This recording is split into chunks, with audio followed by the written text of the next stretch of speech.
I have a question. What do you say about a man who doesn't aspire for paradise, doesn't fear hell, and doesn't fear Allah? He eats dead meat, prays without ruku and sujood, and bears witness to that which he cannot see.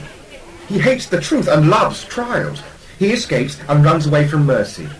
He believes the Jews and the Christians. So, my students, what do you think? This is a clear description of a disbeliever. Oh, yes. No, on the contrary.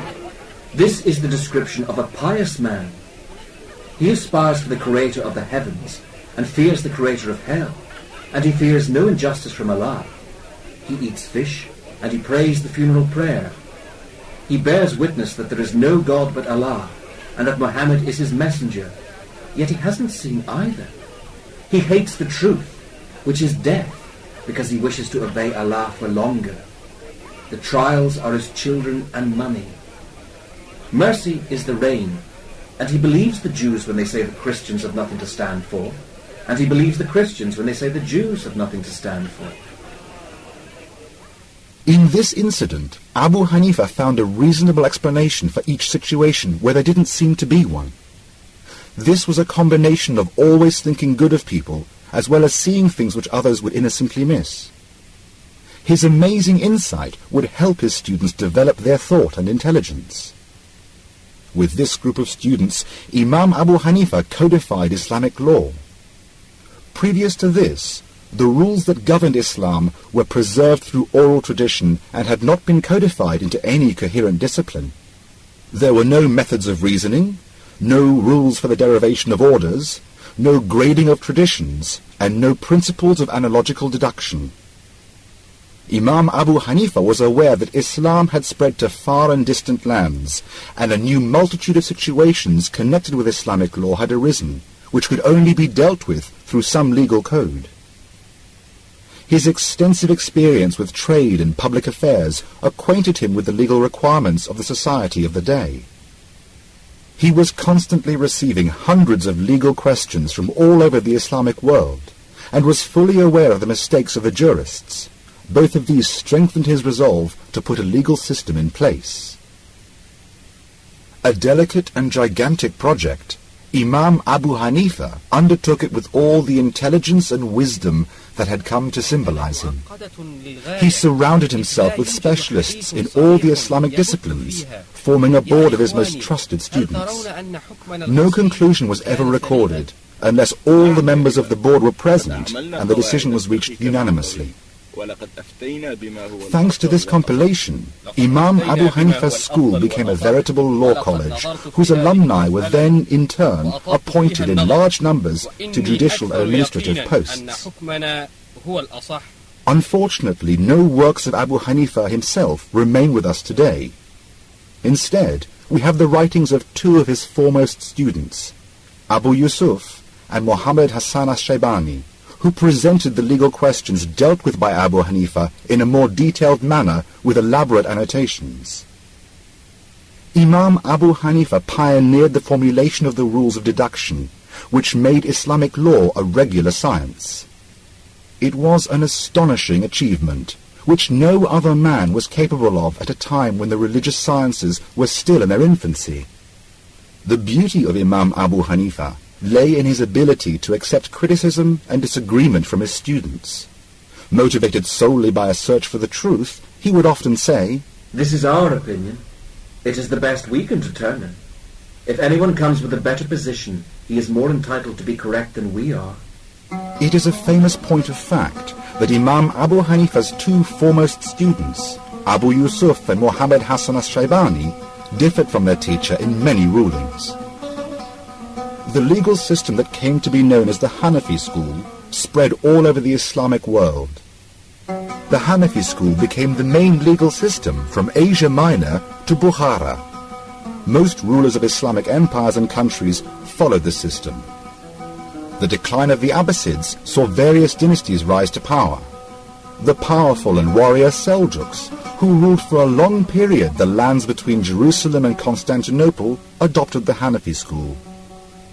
The Turkish sultans, who gave birth to the Ottoman Empire, adopted the school, as did the Mughal Empire of the subcontinent.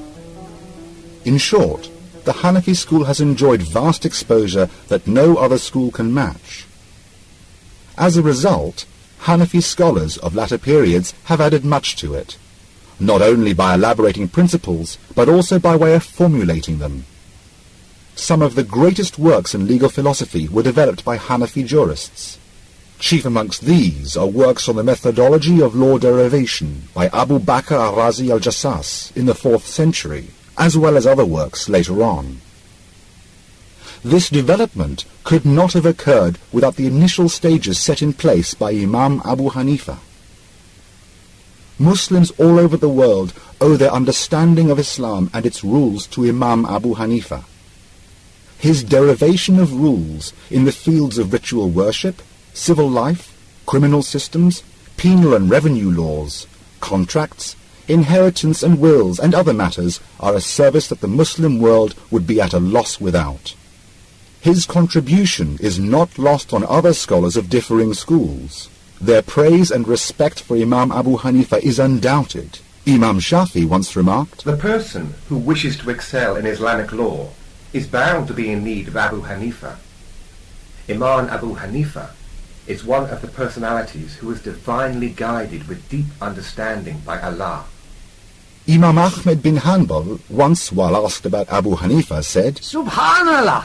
In matters of knowledge, piety, abstinence from the dunya and preference to the hereafter, he occupied such a lofty stage that nobody else would be able to occupy it. He was undoubtedly lashed for the simple reason that he declined the post of a judge offered to him by Abu Ja'far Mansur.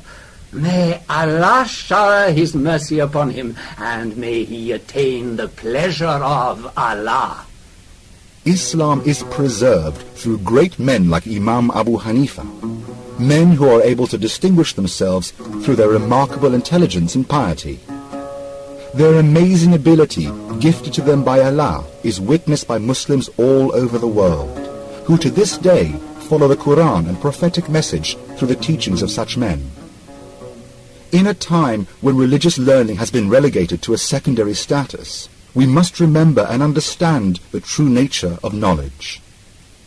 Imam Abu Hanifa has left behind a legacy that indeed will not be surpassed, for as time progresses, so we will see the removal of knowledge as foretold by the Messenger of Allah, may the peace and blessings of Allah be upon him. In Imam Abu Hanifa, we have one of the shining lights of the Muslim world, a man who was blessed with immense intelligence and sincerity, who gave immense service to Islam and the Muslims. Known as the Great Imam, Al-Imam Al-A'zam, his rank and honor has been preserved for over 1200 years, a blessing from Allah Most High. Success is in the hands of the Creator, and to Him do we turn for salvation and guidance. May Allah accept the efforts of Imam Abu Hanifa and grant him the highest stations of paradise, and may his legacy inspire others on the blessed path of seeking knowledge.